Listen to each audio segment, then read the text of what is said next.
조용한 기도로 수요 예배를 하나님께 올려드리겠습니다. 주님, 도와주시옵소서. 주님, 도와주시옵소서. 성령을 부어주시옵소서. 주님, 성령 충만케 하여 주시옵소서. 아멘. 찬송가 338장 찬송하시겠습니다. 338장입니다.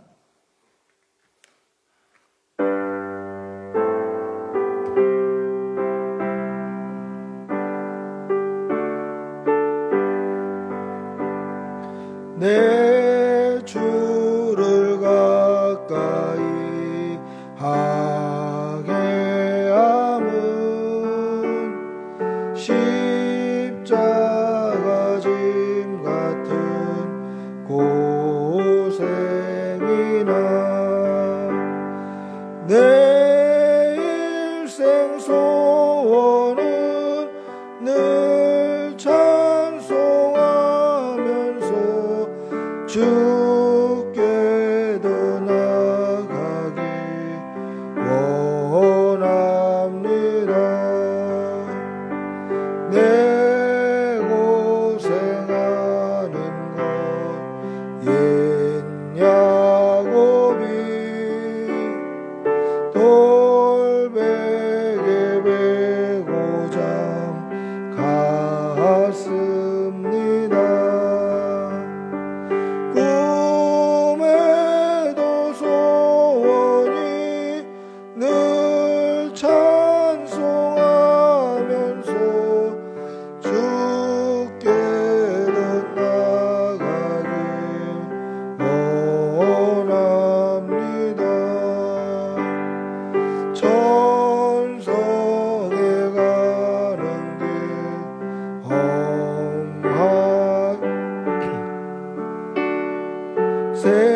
생명길 대난이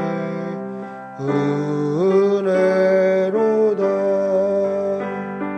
천사 날 부르니 늘 찬송하면서 주께도 나가기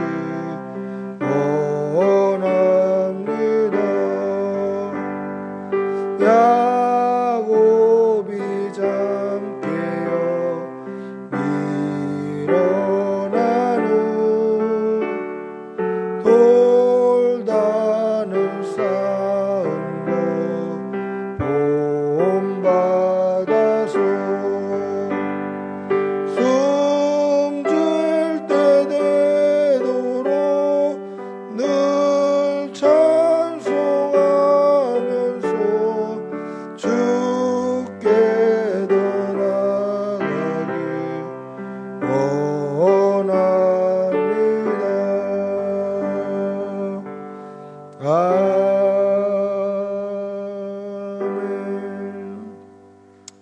기도하겠습니다. 사랑의 아버지 하나님, 오늘도 우리가 한 주간을 살아가다가 3일째 되는 이 저녁에 주님 앞에 나와 예배 드릴 수 있게 해주신 은혜 감사합니다. 하나님, 우리에게 생명 주시고 예배할 수 있는 건강 주시고 섬길 수 있는 교회 주심 감사합니다. 날마다 감사의 제목에 하나님을 찬양하며 하나님께 영광 돌리는 삶을 살아낼 수 있도록 도와주시옵소서. 우리의 삶을 돌아보면 모두 하나님의 은혜였고 모두 하나님께 드릴 감사의 제목이었음을 고백합니다. 하나님, 우리의 입에서 감사가 끊이지 않게 하여 주시고 우리의 입에서 찬양이 끊이지 않게 하여 주시고 우리의 입에서 기도와 하나님을 높이는 영광의 고백이 끊이지 않게 하여 주시옵소서. 하나님께서 우리를 지으셨을 때 하나님을 영화롭게 하고 영원토록 하나님을 기뻐하고 즐거워하는 그러한 하나님의 피조물로 지으셨음에 우리가 지으심에 합당하게 하나님을 높여드리고 하나님의 영광을 위하여 살아가는 귀한 성도들 되게 도와주시옵소서. 사랑하는 교우들과 성도들의 삶이 하나님의 기쁨이 되며 하나님의 영광이 되는 삶을 살아내게 도와주시옵소서. 이 땅을 살아갈 때에 지혜의 성령님 함께하여 주시어서 하나님이 주시는 그 지혜로, 하나님께서 주시는 그 은혜로, 그 힘으로 살아가게 하여 주시고, 하나님 주시는 힘과 지혜로 살아갈 때에 이 땅에서 칭찬받고 사람들에게 인정받는 귀한 성도들 되게 하여 주시옵소서. 그리하여서 하나님과 사람 앞에서 날마다 하나님을 영광을 올려드리는 귀한 지체들 되게 도와주시옵소서. 성도의 가정에 물질이나 직장이나 건강이나 자녀나 가족들이나 친지들의 하나님 어려움 없도록 지켜주시옵소서. 그리하여서 우리가 하나님께 마음을 드리고 전심을 드리는데 어떠한 요소도 방해치 못하도록 하나님 우리의 모든 삶을 지켜주시옵소서. 오늘도 강단을 통하여서 하나님 친히 말씀하여 주시고 하나님의 말씀으로 은혜 받는 귀한 시간 되게 도와주시옵소서. 감사를 드리며 우리 주 예수님의 이름으로 기도드리옵나이다. 아멘. 주님 도와주시옵소서. 믿음 주시옵소서. 성령 부어주시옵소서. 주님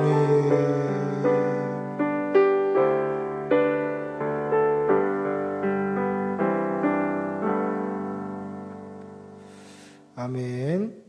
하나님의 말씀 함께 보시겠습니다. 창세기 21장 8절에서 11절까지입니다. 창세기 21장 8절에서 11절까지 말씀. 창세기 21장입니다. 창세기 21장 8절에서 11절까지 말씀. 우리 천천히 한 목소리로 함께 읽겠습니다. 창세기 21장 8절에서 11절입니다. 같이 읽겠습니다. 시작. 아이가 자라매 젖을 떼고 이삭이 젖을 떼는 날에 아브라함이 큰 잔치를 베풀었더라. 사라가 본즉 아브라함의 아들 애굽 여인 하갈의 아들이 이삭을 놀리는지라. 그가 아브라함에게 이르되 이 여종과 그 아들을 내쫓으라.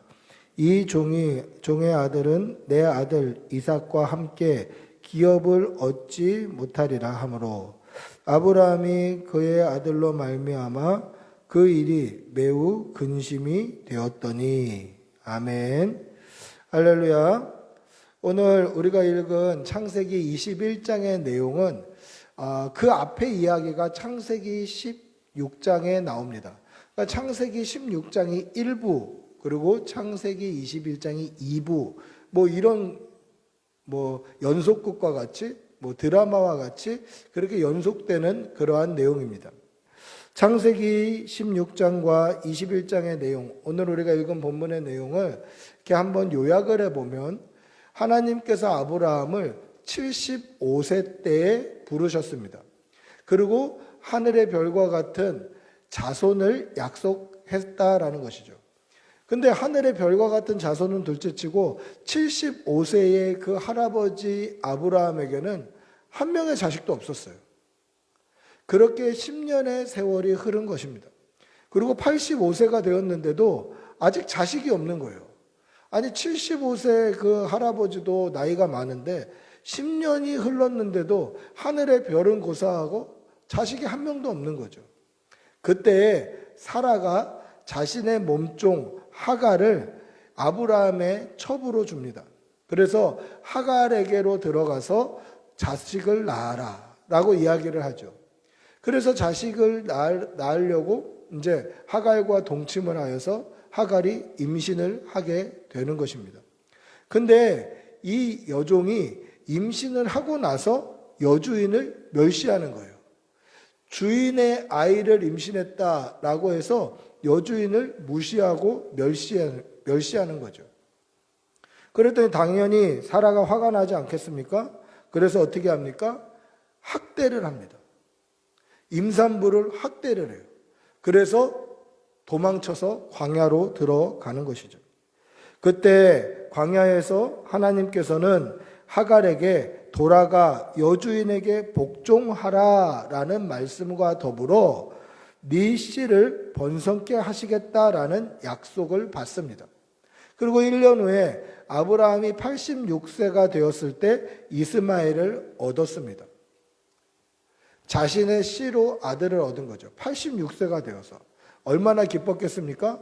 그리고 몇 년 후에 아브라함이 100세가 되었을 때 사랑하는 아내 사라를 통해서 아들, 약속의 아들, 하나님이 약속하신 아들, 언약의 아들 이삭을 얻게 되었습니다.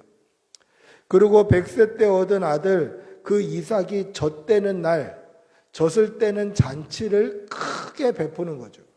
아마 우리나라 정서로 이야기하면 뭐 100일 잔치 뭐 이런 거로 이야기할 수도 있지 않겠습니까? 뭐 100일 잔치, 돌잔치 뭐 이런 걸로도 이야기할 수 있을 거예요. 어쨌거나 젖을 떼는 날, 젖을 떼는 잔치를 크게 성대하게 베풀어 주는 것입니다.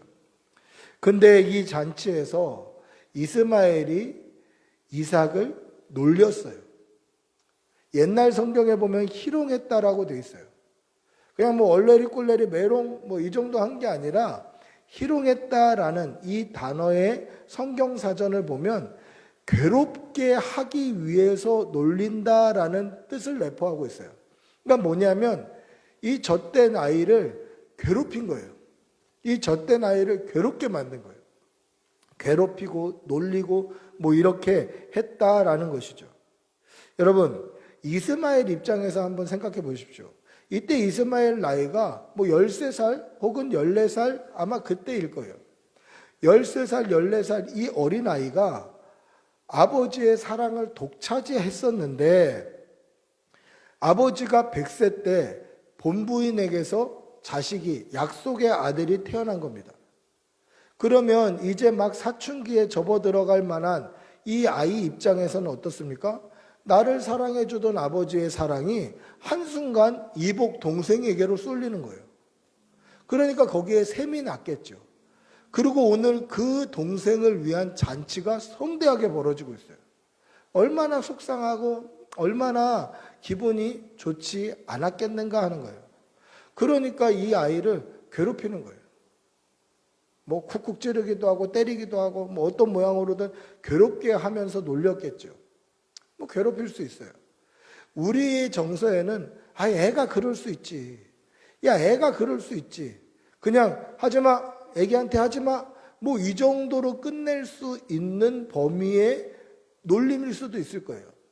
그런데 어떠한 결과가 일어납니까?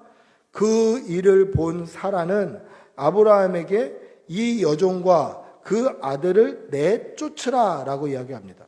이 종의 아들은 내 아들 이삭과 함께 기업을 얻지 못하리라. 여러분 좀 과한 처사 아닙니까? 여자 한 명과 이제 13살, 14살 되는 이 어린아이와 내쫓으라는 거예요. 근데 왜 내쫓을까? 왜 내쫓을까? 그 이유는 내 아들 이삭과 기업을 함께 나눌 수 없다. 여기가 중요한 거죠. 이스라엘은 장자에게 아버지의 모든 축복이 위임됩니다. 즉 이스마엘은 장자가 아니라 약속의 아들 이삭이 장자다라는 것이죠. 그래서 물 한 병 그리고 빵 한 조각 이거 가지고 브엘세바 광야로 쫓겨 나갔다라는 것이죠. 여기까지가 우리가 오늘 읽은 본문까지의 전체의 이야기. 이스마엘과 이삭의 전체의 이야기입니다. 오늘 이 아브라함의 가정에 문제가 누구일까요? 누구 때문에 이런 문제가 생겼을까요? 누구의 잘못으로 이런 문제가 이 가정에 일어났는가 하는 것입니다. 첫 번째로 교만한 하갈의 잘못일까요? 자기가 종이면서 자신의 신분을 망각하고 주인의 아이를 임신했다고 해서 여주인을 멸시하고 교만하고 불순종하고 자신의 신분을 망각한 이 교만한 하갈의 잘못일까? 두 번째로 어떻게 보면 인성에 문제가 있는 것과 같은 사라의 잘못일까? 여러분, 뭐 인성에 문제가 있다, 이거 성경에 안 나오는 건데요. 제가 말씀을 읽으면서 이거는 좀 문제가 있는 거 아닌가? 이런 생각이 문득 들어서 오늘 설교문에 그렇게 적었어요. 어떤 이야기입니까? 여러분, 아브라함에게 첩을 주어서 당신의 씨를, 당신의 아들을 낳게 하라라는 이 제안, 이거 누가 했나요? 아브라함이 먼저 했나요? 그렇지 않아요. 사라가 한 거예요. 사라가. 자기가 먼저 내 여종에게 들어가서 내 여종에게 아들을 낳아서 그래서 우리가 자손을 이어가자라고 제안을 사라가 직접 한 거예요. 그렇게 자기가 제안을 해놓고 본부인이 아니라고는 해도 아브라함의 아이를 임신한 그 임산부가 자기를 멸시했다고 그 임산부를 학대하는 거예요. 여러분, 이게 정상적인가요? 임산부를 학대하는 거예요. 다른 데서 다른 씨를 받아온 게 아니라 지금 내 남편의 아이를 임신하고 있는, 그것도 자기가 하라고 해서 그렇게 한 이 여종을 학대를 해서 도망가게 만드는 거죠. 그리고 또 생각해 보세요. 아브라함이 하갈과 동침했을 때 하갈이 임신했어요. 근데 아브라함과 사라 사이에는 아이가 없었어요. 그러면 이 두 부부 사이에는 아이가 없었고 아브라함과 하갈 사이에는 아이가 생겼다? 그 말은 이 두 부부, 아브라함과 사라 사이에 아이가 없다라는 게 신체적으로 누구의 책임이 더 큰가요? 아브라함은 하갈에게서 아이를 생산했으니 아브라함은 신체적으로 문제가 없는 사람이죠. 산부인과 안 가봐도, 검사 안 해봐도 아브라함의 신체에는 문제가 없어요. 그러면 아브라함과 사라 사이에서 누구의 문제로 불임이 일어났는가? 그것은 사라의 문제라는 게 불이 보듯 뻔하게 결과로 나타나잖아요. 그러면 나 때문에, 내 건강 때문에 또는 내 신체 때문에 나 때문에 우리 가정에 자녀가 없었다라는 거를 알 수 있는 대목이잖아요. 그럼 어떻게 해야 됩니까? 미안하고 고마워해야죠. 아이고, 나 때문에 그랬네. 미안하네. 그리고 우리 남편 아이 임신해줘서 고맙네. 이렇게 해야 될 것 같은데 어떻게 합니까? 결국은 자신의 아이를 낳았을 때 10대 초반의 아이와 그 어머니, 어떻게 보면 우리 지금 말로 하면 미혼모 또는 아빠 없는 아들을 키우는 편모, 이 여자와 아이를 브엘세바 광야로 내쫓는 거죠. 여러분, 오늘 이 아브라함의 가정의 문제, 이것은 사라의 잘못일까요? 세 번째, 아브라함의 잘못인가? 아브라함의 잘못은 아닐까요? 오늘 아브라함의 모습을 보면 굉장히 우유부단해요. 그렇게 보여요. 85세가 되었을 때 10년을 기다렸는데 자식이 없으니 내 여종에게 들어가라. 동침해라. 사라가 그렇게 얘기해요. 그러면 어떻게 해야 됩니까? 믿음의 조상이라고 한다면, 믿음의 사람이라고 한다면, 하나님의 약속을 받은 사람이라고 한다면 하나님께서 당신의 몸을 통해서 약속의 자녀를 주실 거다라고 이 믿음의 선포를 하든지, 아니면 하나님 이게 맞습니까? 기도를 해보든지 그렇게 해야 되는데, 내 여종에게 들어가라 그랬더니 끄떡끄떡거리고 들어가서 동침을 하는 거죠. 그리고 그 여종이 임신하고 났을 때 사라를 멸시하니 사라가 내가 받은 수모, 이 수모는 당신이 받는 게 맞다라고 막 따지니까 뭐라고 이야기합니까? 이 임산부의 편을 들어주기보다는 당신의 여종은 당신의 수중에 있으니 당신의 눈에 좋을 대로 그에게 행하라, 그렇게 얘기해요. 아니, 임신했지만 당신의 여종 아니냐? 당신 손에 있는 사람 아니냐? 그러니까 당신 좋을 대로 해라 그러는 거예요. 어떻게 보면 사라가 하갈을 학대하도록 부추기는 것처럼 보여요. 임산부인데 좀 봐줘야지. 예민할 때인데 좀 봐줘야지. 이렇게 하는 것이 아니라 그냥 그렇게 하라는 거죠. 굉장히 우유부단한 것처럼 보여요. 그리고 마지막으로 이스마엘과 하갈이 쫓겨났을 때에도 근심은 하고 물론 하나님 앞에 기도는 하지만 물 한 병 지어주고 빵 한 조각 주고 쫓아내는 거예요.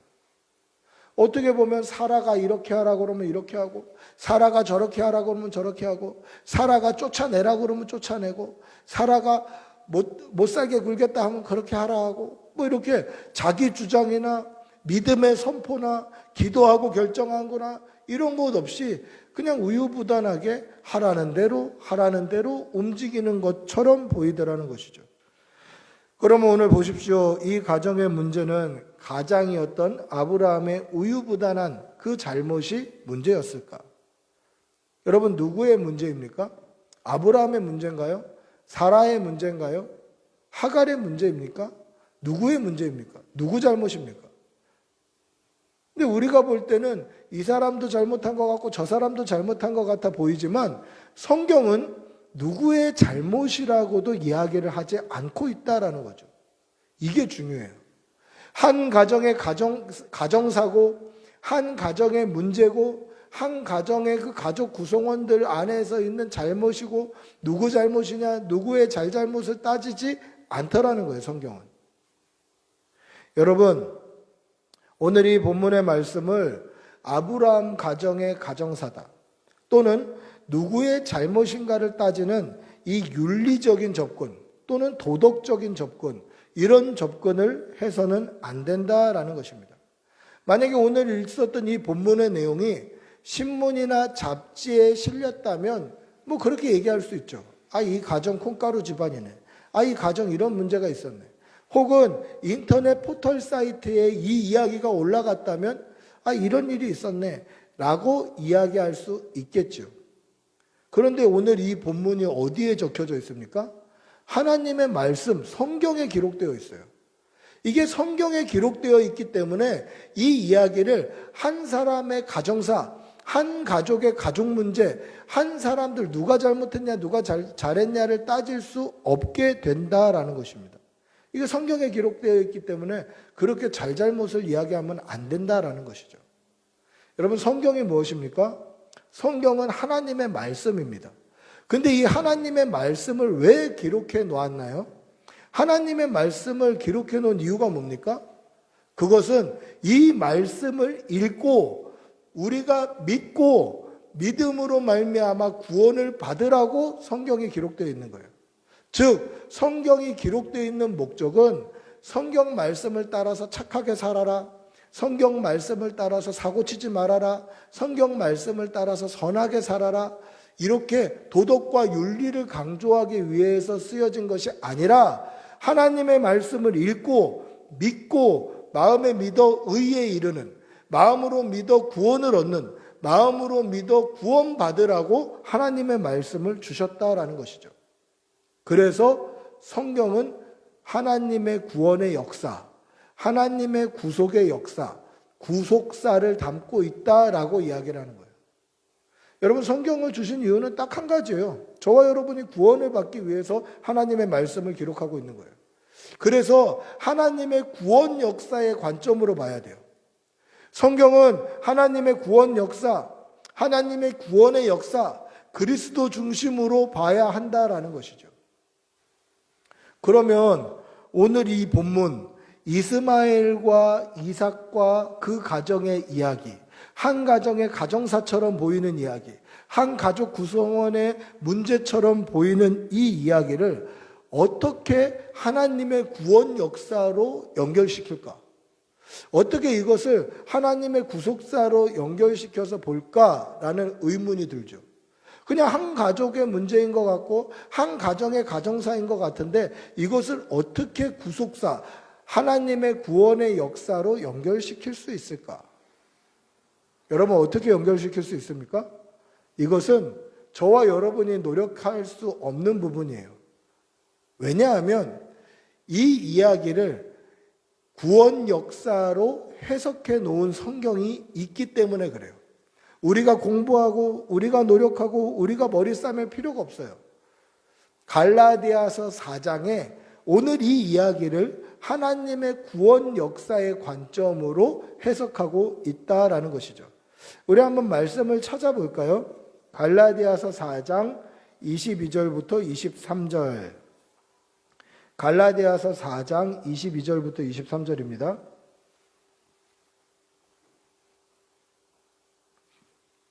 갈라디아서 4장 22절부터 23절 신약 성경에 있습니다. 갈라디아서 4장 22절에서 23절 천천히 함께 읽겠습니다. 시작. 기록된 바 아브라함에게 두 아들이 있으니 하나는 여종에게서 하나는 자유 있는 여자에게서 낳다 하였으며 여종에게서는 육체를 따라 낳고 자유 있는 여자에게서는 약속으로 말미암았느니라. 아멘. 자, 오늘 갈라디아서 4장 22절부터 사실은 31절까지 우리가 읽어야 되는데 여기서 뭐라고 먼저 이야기하고 있습니까? 아브라함에게는 두 아들이 있는데 한 아들은 여종에게서 낳았고 다른 하나는 자유 있는 여자에게서 낳았다라고 되어 있어요.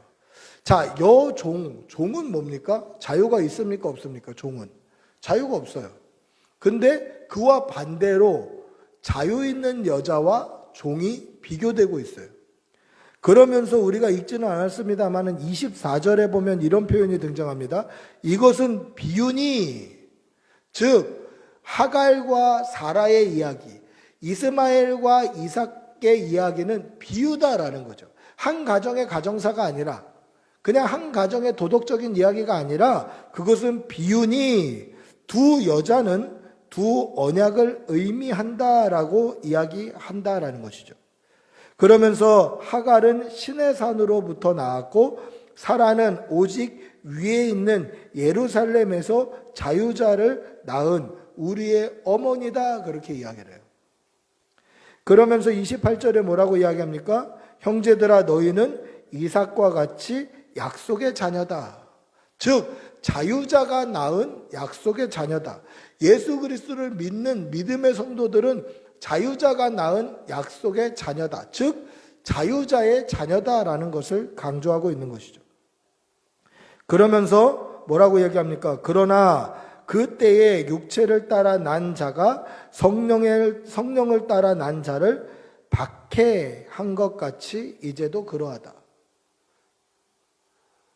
그때에는 이스마엘이 이삭을 희롱하고 놀렸지만 지금은 율법을 따른다는 유대인들이 복음을 따르는 예수를 믿는 자유자들을 박해한다. 똑같다라는 것이죠. 그러니까 이스마엘과 이삭의 이야기는 오늘날 복음과 율법 사이의 관계를 이야기해 준다라는 뜻이에요. 그러면서 30절에 뭐라고 이야기합니까? 성경이 무엇을 말하느냐? 여종과 그 아들을 내쫓으라. 여종의 아들이 자유 있는 여자의 아들과 더불어 유업을 얻지 못하리라 하였느니라. 즉 장자의 기업, 장자의 축복을 자유가 없는 종은 받지 못한다라는 것이죠. 그러면서 31절 뭐라고 이야기합니까? 그런즉 형제들아 우리는 여종의 자녀가 아니요 자유 있는 여자의 자녀다라는 것입니다. 여종은 자유가 없어요. 종은 무언가에 얽매여 있어요. 근데 반대로 자유자는 자유 있는 사람은 얽매인 게 없어요. 그러니까 종과 자유자를 비교하고 있다라는 것이죠. 이것은 신의 산으로부터 나온 율법과 예루살렘으로부터 나온 복음을 비교하는 말씀입니다.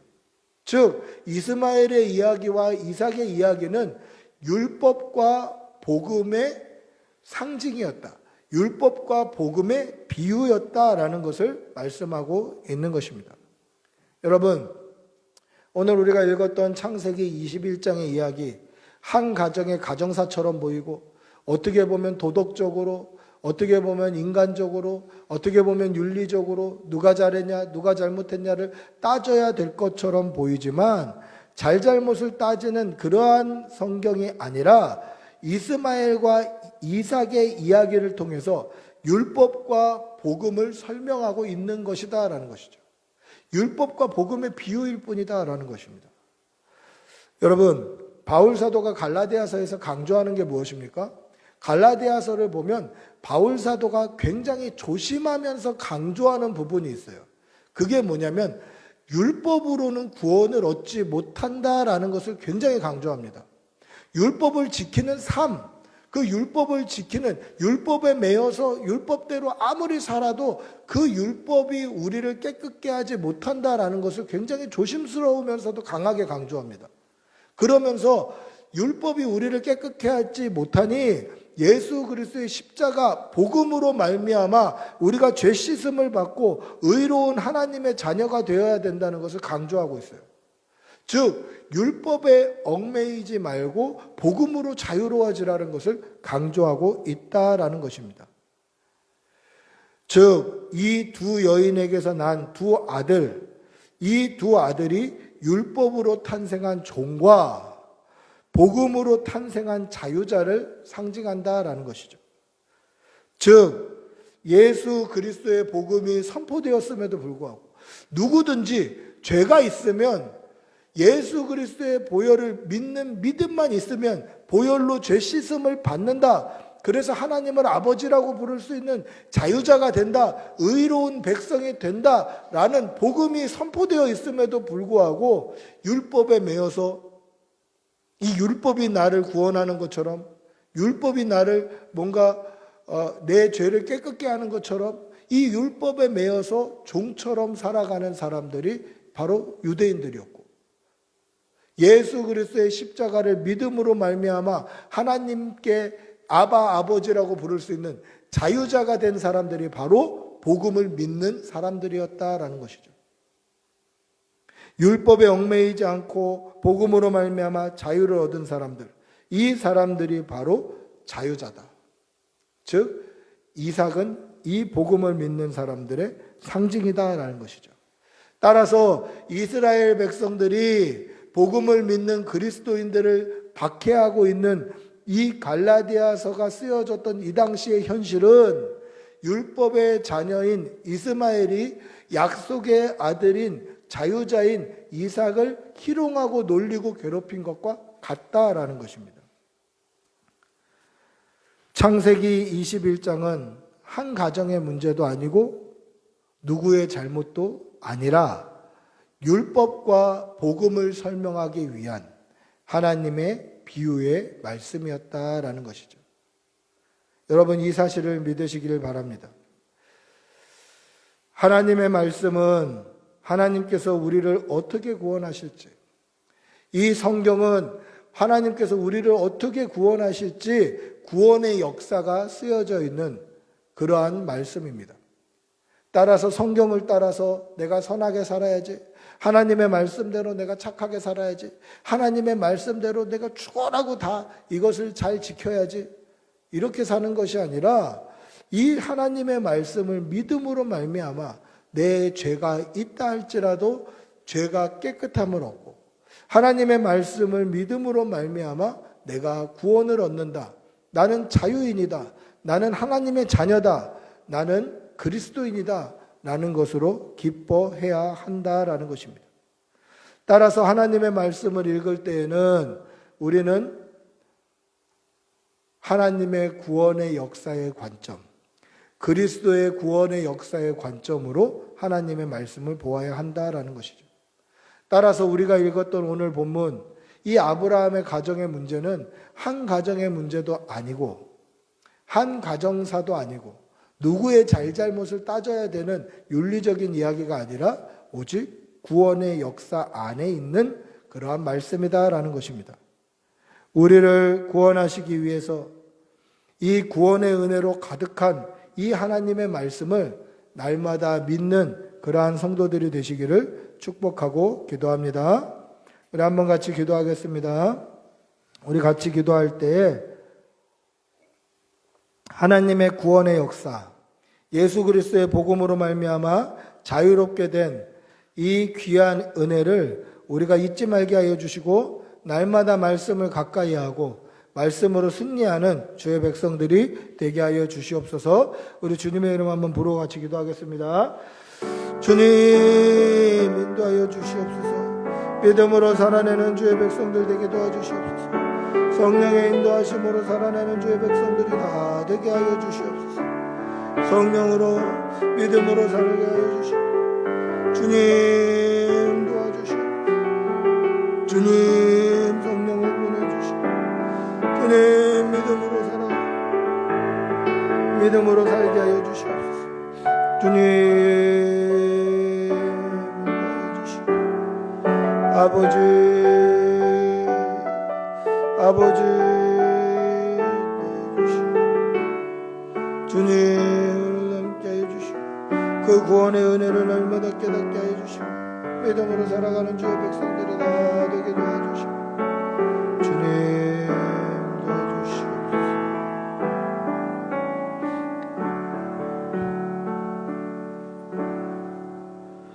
사랑의 아버지 하나님, 우리가 하나님의 말씀을 볼 때 그냥 어떻게 하면 말씀대로 착하게 살까? 어떻게 하면 말씀을 따라 살까? 그 고민을 하는 것을 뛰어넘어서 이 말씀에 기록되어 있는 하나님의 구원의 은혜를 우리가 믿음으로 바라보게 하여 주시고 말씀대로 이 말씀에 순종하고 믿음으로 말미암아 구원의 소망을 가슴에 품고 살아가는 주의 백성들이 되게 하여 주시옵소서. 하나님의 말씀 따라 승리하며 말씀을 믿음으로 구원 얻는 귀한 성도들이 다 되게 도와주시옵소서. 감사드리며 우리 주 예수님의 이름으로 기도드리옵나이다. 아멘. 찬송가 335장 찬송하시겠습니다. 크고 놀라운 평화가 335장입니다.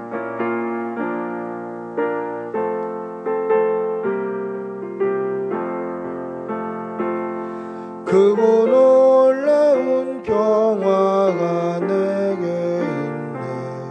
이 세상에는 없는 평화. 나의 영혼과 몸 주께 드립니다. 오 놀라운 나의 구주. 오 놀라운 주. 오 놀라운 주. 저 천군과 천사들 경배하네. 나 엎드려서 주 경배하리. 오 놀라운 구주 예수. 나의 일생을 인도해 주옵소서. 나의 생각도 주가 나사. 나의 뜻대로 날 다스리옵소서. 오 놀라운 나의 구주.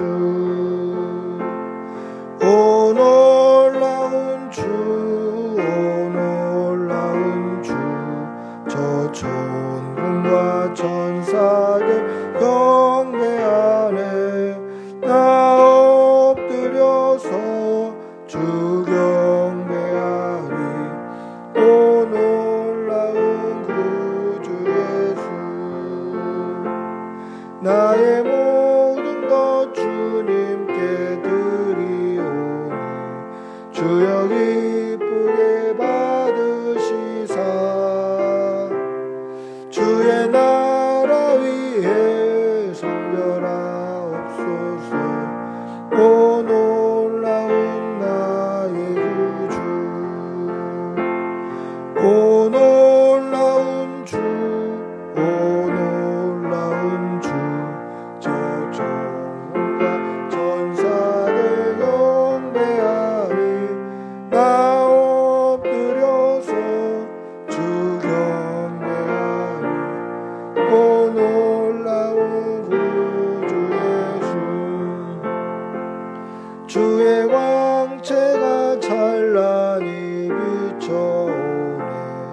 전능하신 왕 구세주여 세상 끝날까지 찬양 드립니다. 오 놀라운 나의 구주 오 놀라운 주 오 놀라운 주 저 천군과 천사들 경배하네 나 엎드려서 주 경배하리 오 놀라운 나의 구주. 아멘.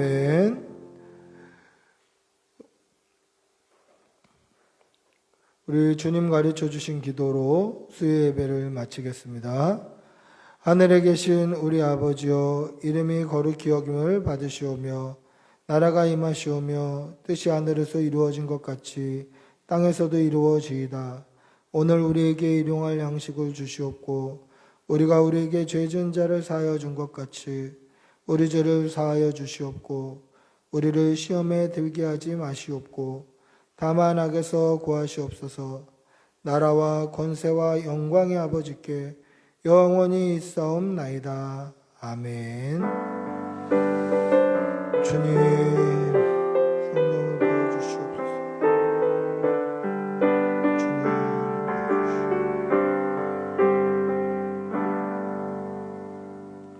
예배를 마쳤습니다.